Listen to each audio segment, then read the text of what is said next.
Now, Autolite and its 60,000 dealers and service stations present Suspense.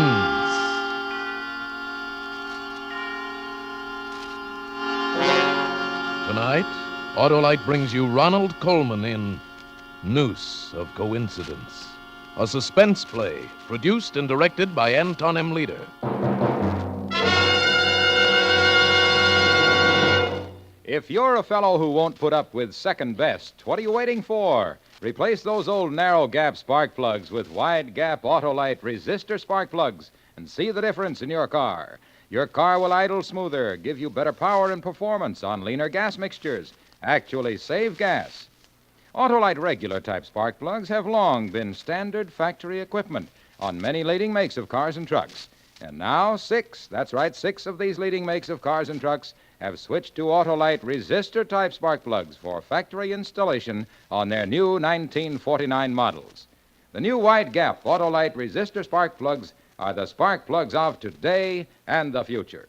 Remember, you're right with Autolite. And now, Autolite presents Ronald Colman in a tale well calculated to keep you in suspense.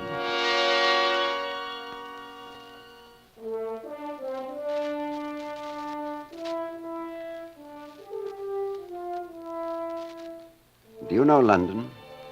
Do you remember Swan's bookshop, 12 Edgemont Row? Yeah, that's it.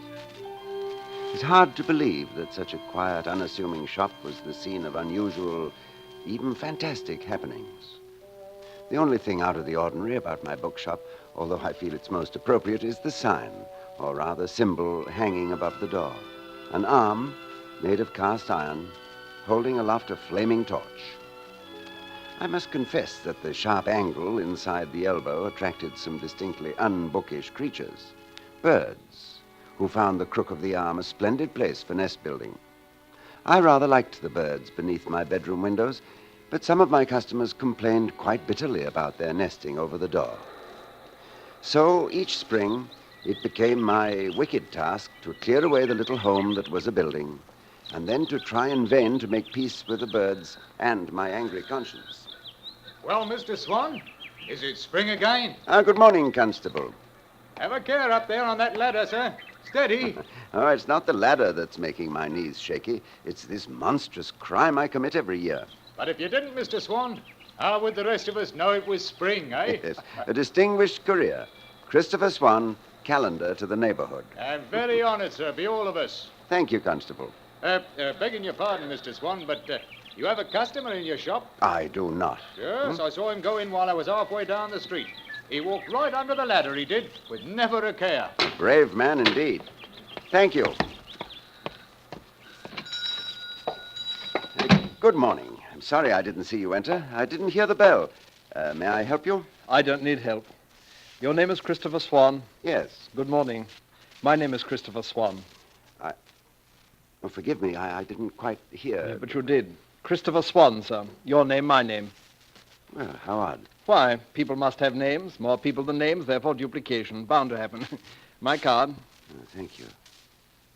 Yeah, sure enough. Christopher Swan, mental telepathist. Telepathist and prophet of the future. Oh. Well, nevertheless, it is very odd. Well, perhaps it is. In that case, you must save my card and show it to Margaret. Margaret? Your wife, sir. Oh, no, I'm afraid you're mistaken. I have no wife, and I've never been married. Do you suppose I'm not aware of that? You are?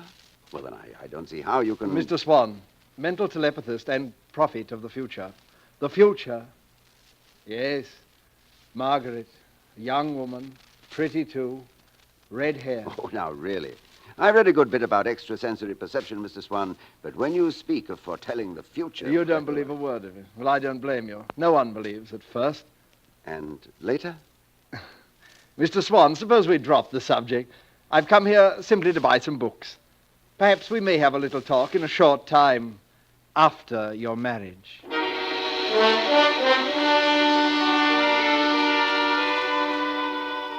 Now, if a thing like that happened to you, you'd probably laugh at it as I did.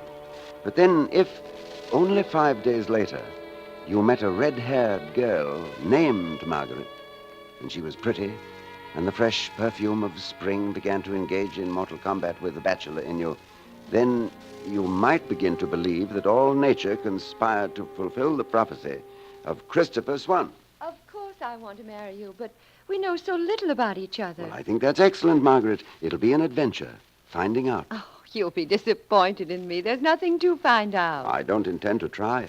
I expect to be content with you as you are. Well, Margaret? Oh, I wish you hadn't told me about all that money you inherited. I'd like you to believe that I'm marrying you for yourself. Chris, will you be happy with me? Will you be content? Happy with Margaret? Content with Margaret?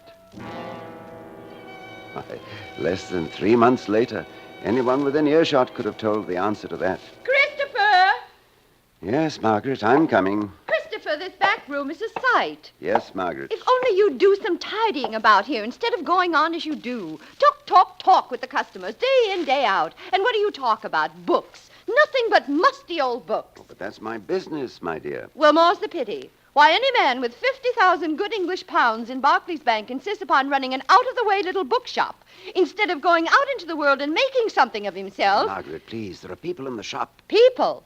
Loafers. Now, see here, Margaret. Don't you dare lose that nasty temper with me.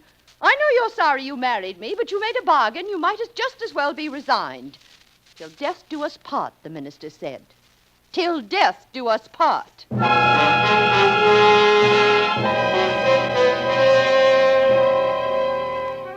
One day I went up to Hampstead Heath for the fair. Oh, not so much to see the fair as to get away from Margaret. I watched the children on the carousels, and the Pearlies from Lambeth Road, and the girls in white smocks selling jellied apples. And then, suddenly, there he was, again. Well, sink me. It's my friend, the doubter. How do you do, Mr. Swan? Quite well, thank you. My question, Mr. Swan, was purely rhetorical. I'm thoroughly aware that you are not doing well at all. Wrong again, Mr. Swan. Now, how can you say again? You did marry a red-haired woman named Margaret, didn't you? You really believe in your powers. Candidly, I don't. The only thing thus far proven is that there are remarkable coincidences. My dear Mr. Swan, how the thing happened is quite unimportant. All we must remember is my prediction that it would happen. I didn't say how. Could you have done that, too? With a little more concentration, why not? For instance, let me tell you about your wife. Your wife, Mr. Swan, is a shrew and will become more of a shrew each day. Now, please, I don't think I care to hear about No, don't that. go, Mr. Swan. Please, not while I'm concentrating. Now, let me see. Christopher Swan, born one day, I can't quite make that out, in March 1908. Birthplace, the Manor House, Lower Orchard, Bellingdon near Chesham, Bucks. 1940, removed to London, acquire bookshop. Father and mother killed in Blitz. It's a pity, Mr. Swan. You, however, inherit £50,000, right? Yes, every bit of it. But would it be impertinent to point out that you had access to this information in several publications? Not one bit impertinent, Mr. Swan. But tell me, in which publication could I have learned that on the 9th of November this year you will be hanged by the neck until dead? I beg your pardon? And don't look so taken aback, my friend. The gift of prophecy, nothing more. Ability to foresee the future. You charlatan. Do you seriously expect me to believe... That you'll be hanged. Of course I don't expect you to believe it, Mr. Swan, any more than you believed my first prophecy about your marriage. But you will be hanged, Mr. Swan. Pity, really a pity. On the morning of November 9th, hanged by the neck until you are dead.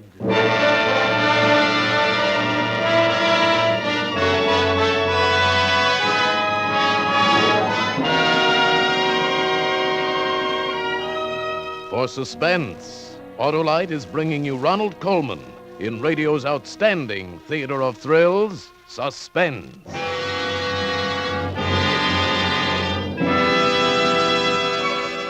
Hey there, Harlow. Heard you played Truth or Consequences at a big Hollywood party. Sure. They asked me to tell the truth, and naturally I did.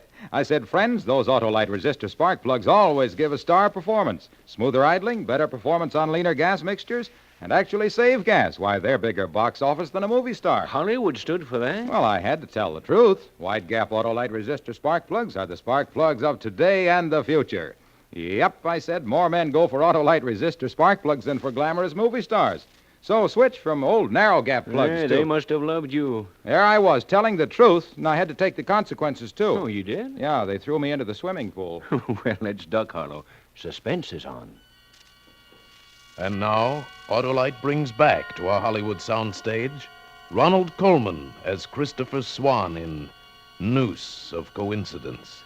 A tale well calculated to keep you in suspense.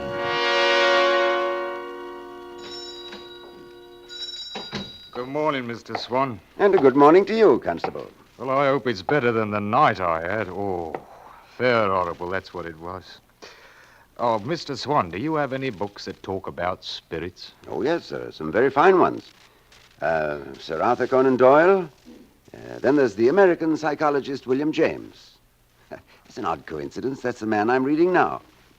There you are. William James, The Will to Believe. Oh, it ain't the believing that bothers me. It's the will to leave it in the bottle. The bottle? Spirits, Mr. Swan. Ooh, last night. Oh, I beg your pardon, Constable. You know, my mind is so set upon a certain... Well, let's see now. Spirits, spirituous. Here we are. Spiritus frumenti. Christopher! Oh, heavens. When will you ever clean this filthy back room? I'll be there in half a moment, Margaret. Not in half a moment now. Oh, she does have a voice that carries, don't she, Mr. Swan? Yes, now, suppose you just browse along that shelf, Constable, and help yourself to whatever you like. Look at this place. Look at it. Nothing but old books. Dickens, Thackeray, Victor Hugo. Filthy nonsense. Filthy nonsense. Now, these are rare editions, Margaret. Please don't handle them like that. I'll handle them as they deserve. I'll tear them or burn them or fling them about. No, Margaret. Margaret! How dare you? It happens that I love this shop and the things in it. You'd like to die here. What? You said so in your sleep last night. I wish I were dead. That's what I heard you say. I don't know what's come over you, Christopher. Moody all the time. Sulking, sulking, sulking. Pity you feel so sorry for yourself. Margaret, please. Constable Smithers can hear every word. Let him. Let everybody hear. I've nothing to hide. I never dream about suicide. I made a mistake when I married you, but I'm trying to make the best of it. Pity you can't do the same. Pity you feel there's only one way out. Yes, a pity. Pity. Pity. The quiet was gone. The gentle, thoughtful quiet. A bookshop should be a peaceful place. I didn't remember dreaming about suicide, but I suppose I had such dreams. A man wants peace, even if it's only the peace of the grave. Oh, good morning. Good morning. I wonder if you have St. Maur by D.H. Lawrence, I believe published by Heinemann. Yes, Heinemann does publish Lawrence, but I'm afraid we don't have... if you'll just step over here. There's been quite a demand for Lawrence lately, and with books in short supply... I know. Let me see. St. Maur. There's one copy of Sons and Lovers, one Gypsy. No, I'm afraid we're out. May I order it for you? No, I really prefer to look for it. It's a good excuse to go tramping about, prowling through bookshops. Do you like bookshops? Oh, yes. Well, I'm glad. Why? Oh, nothing. I simply glad. I'm sorry not to have had your book. I'll find it. Thank you so much. You might try the Ken bookshop near Victoria Station. Thank you, I will. Oh, another idea. Suppose you leave your name and telephone number, and then I'd be able to ring you up if you should happen to come in. Oh, would you be good enough to do that? My name is Anne Stevens. Mrs. Anne Stevens? No, Miss Anne Stevens. Bayswater 3210.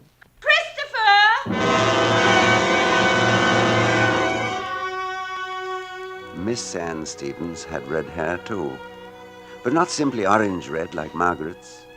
Her hair was like burnished copper, all warm and bright down to her shoulders. And when she walked in the sunlight, it seemed to be splashed with gold. And I thought to myself, it's probably fragrant and soft to touch. It was only a few days later I met her again in crowded Hyde Park. And what does he say to us? I'm sorry. Why, Miss Stevens. I am sorry. Well, no, I'm not, really. I mean, Hello. Did I hurt you? Of course not. Mr. Swan, isn't it? Yes. You've a remarkable memory for faces. No more than you. You remembered me. Oh, but that's different. I've thought about you. Did you? How nice. Trying to find a copy of St. Maur. You know. You remember that's what you wanted. Oh, I'm so sorry. I did find a copy that same day at the Ken bookshop, thanks to your advice. Oh, It's a lovely work. I haven't read it. Really? Oh, Mr. Swan, let me give it to you. That is so you could read it. I'll bring it to your shop. Suppose you bring it to me here. Right here, to this very spot. Good. Tomorrow, same time. Tomorrow, same time. And I'll bring something I want you to read.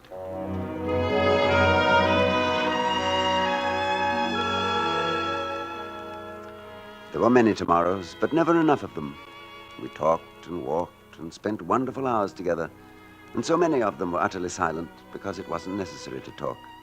Because when you know someone deeply in your heart, and a red-haired woman, so that charlatan with my name could look into the future. But there were two red-haired women, and I'd met the wrong one first. He came to the shop again, late in the autumn. Well, good morning, Mr. Swan. Still alive, I see. Still alive? Yes, naturally. Until November 9th. That was my prediction, Mr. Swan. Pity, pity. What is it you want of me, please? Why do you try to impress me? I don't believe a word you say. You must know The that. prophet who gazes into the future, Mr. Swan, knows many things, bitter things, and he knows more than anything else how we struggle against that which is ordained and which we cannot change. Ah, rot. If you say so. Have you a bit of paper, please? Just a bit of paper, whatever's about. What do you mean, to write on? To wrap something? No, to write a curious phrase that's been running through my mind. Oh, there, that tablet, that will do. Thank you, Mr. Swan. Yeah. Here. I'm writing down a bit from a book. You're a bookman. Perhaps you can tell me what book it's from. It wasn't like a man at all to her. There we are. Just read it aloud, please. She could not believe it was actually happening. When she was dancing in the afternoon at Claridge's, or in the evening at the Carlton, sliding about with some suave young man who wasn't like a man at all to her. Well, Mr. Swan? I recognize it. What about it? It's from a novel by D.H. Lawrence, a novel called St. Maur. It appears somewhere in the first third of the book. Yes, how curious. I seem to see it written on the flyleaf for the book. Hey, said, wait, now I seem to see something beneath it. Oh, this is absurd. In the same feminine hand, a delightful hand, the words, "You see, I love you, Anne." Is that correct, Mr. Swan? Get out of here. That book seems to be under the papers in the left-hand bottom drawer of your desk. Mr. Swan, how can you be so indiscreet? Oh, get out. Suppose Margaret should find it. Trouble, Mr. Swan, trouble.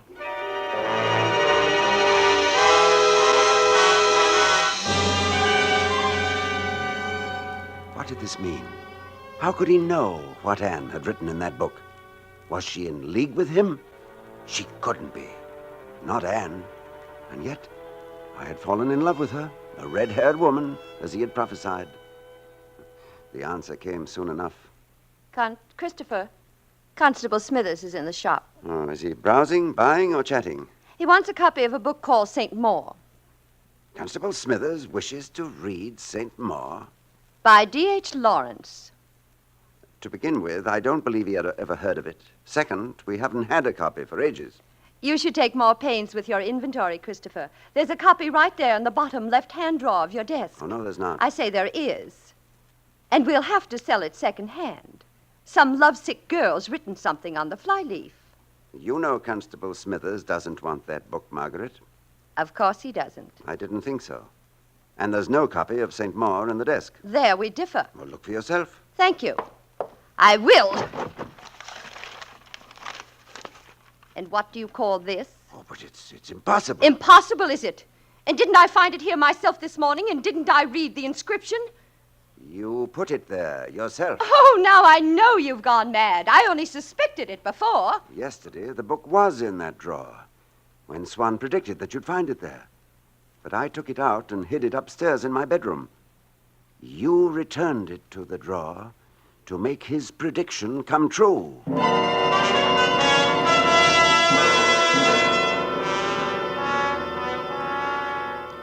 I didn't sleep well that night.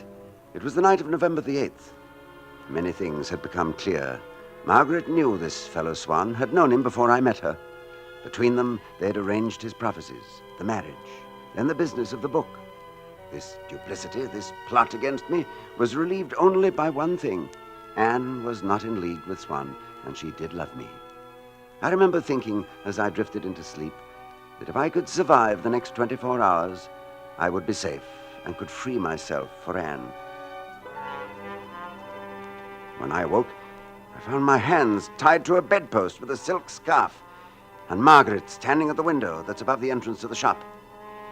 Mr. Swan stood on a chair at the clothes cupboard. He was twisting a large hook into the top of the door frame. Good morning, my boy. It's the 9th of November. Oh, your prophecy. Christopher Swan, hanged by the neck until dead. Well, you might show some fright, at least some surprise. I'm too filled with loathing for you both. So you're going to murder me? What a frightful idea. No, you're going to commit suicide. Pity. Don't talk to him, Kit. Get it done Oh, with. yes, Maggie, surely. Maggie is my sister, Mr. Swan. I knew there was some relationship between you. You have the same tricks of expression. You use the word pity so often. There's not much pity in either of you, is there? It was a little, Mr. Swan, but it's not stronger than 50,000 pounds. There we are. Do you think that hook will hold, Mr. Swan? Oh, come to the point. You don't really intend to murder me. What is it you want? Maggie, he thinks we're only pretending. Hurry, will you? It's almost time. Oh, poor Maggie. I hope her share of your fortune will console her. Will it console you, Maggie? Oh, shut up.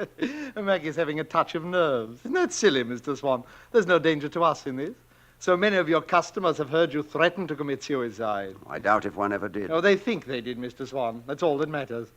Do you realize how many times Maggie has shouted that information from the back of the shop? Constable Smithers heard it. Nevertheless, he knows me better than to believe. Oh, that does he? Shall I tell you what Constable Smithers will say to the coroner? He'll say, Yaldy would do himself in some day. Yelled it all the time from the day they was married. And there he swung, sir, with his face all black, his eyes bugged out. Stop it! You're too fond of talking. You'll get us into trouble. Absurd. Margaret, you actually married me with this day in mind? Of course I did. And you're really going to kill me? That's the plan. And I'm sorry there isn't enough of a drop to do the thing quickly, old man. You'll be struggling for quite a bit. Yes, I know you'll both enjoy watching me. No, not Maggie. No. Maggie's watching for the constable to turn the corner on his rounds. And then she's going to scuttle down the stairs while I do the job, lock the door from the inside, slip through the trap door in the cupboard, and away like St. Nicholas over the rooftops. Then she'll say to him, Constable, there's something wrong. There's something wrong. There he is, Kit, at the corner. Oh, he stopped to talk. Well, are you ready, Mr. Swan? Because here you go. Oh, don't come at me with that noose. I can still kick. I can shout. No, the walls are thick, my friend. That's why you bought this house. They were built to endure. I told you to chloroform him. Ah, don't be stupid. Chloroform leaves traces. You wanted him conscious, so he could know how clever you are, always acting. You and your silly November 9th. Oh, will you stop yammering? The constable must be halfway down the street. He's still at the corner. You better wait. Better wait till he comes this way, Margaret. They'll say you had time to do it if he finds me cold. Oh, thank you, Christopher. That's excellent advice. He's not really pleased, Margaret. Look at him. He wants you to be caught. Christopher, I'm disappointed. What childish tactics. Is it, Swan? Is it? Look at him, Margaret. That struck home. It struck home. And I think I'll have to close your mouth, my friend. Not while I can kick. Maggie, throw yourself across his legs. Don't give in, Margaret. Remember, you face the constable. He gets away over the rooftop. Maggie, are you in a trance? Throw yourself across his legs. No. Maggie, I can't get at him. I don't care. I don't like it. It's too late to think about that. Where's the constable? If you won't help me here, get back to that window. No, he's right. Bravo, Margaret. I'm the one who has to go down to Smithers and establish an alibi. Yes. I'm the one who'll have to answer all their questions. That's right. And where will you be? Where will you be? Safe. Who knows about you? Yes, and when they hang you for murdering me, he'll inherit the loot. He'll get it all. Oh, close your trap. No. I haven't any protection. You hold all the cards. Of course he does. Maggie, you're going to ruin everything. Don't you trust your own flesh and blood? No!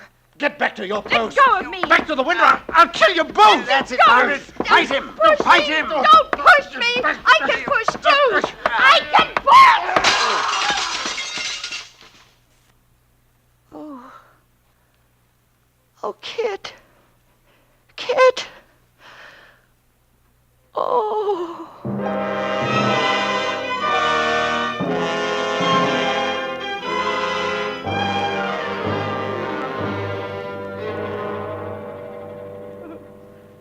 It's queer goings on, sir. You being bound to the bed like this, and him breaking through the window and then hanging from the sign. You'll have to answer some questions, Mrs. Swan. Hanging from the sign. I killed him. I killed him. Yes, and I saw it happen. Saw him smash through the window and come tumbling down and catch his Adam's apple right in the very crook of the elbow, where the sparrows build a nest every spring. Right in the very crook. And there he swung, caught fast, Mr. Swan. Ah, it was horrible, sir. His face black and his eyes bugged out. Stop it. Oh, stop it. Another prophecy come true. What's that, Mr. Swan? I think he could foretell the future. I believe he could. November the 9th. Christopher Swan hanged by the neck until dead. Only he had the wrong Christopher Swan.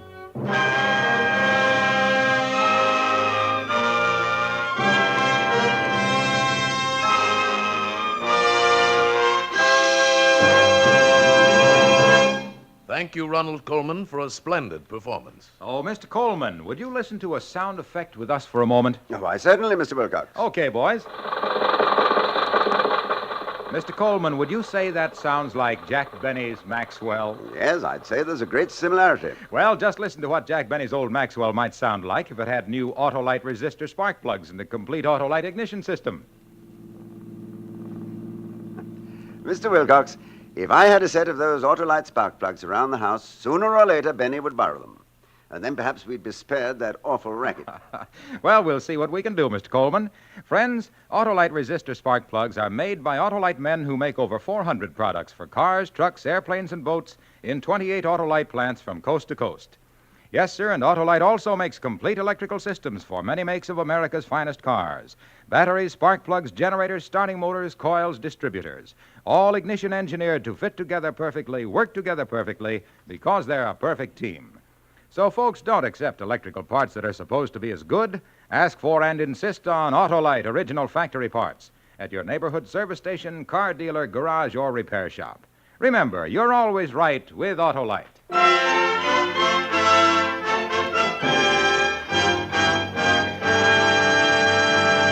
Now, here again is Mr. Ronald Colman. It's always an interesting and pleasant experience to appear on Suspense, and especially when I can work with such a fine company of actors.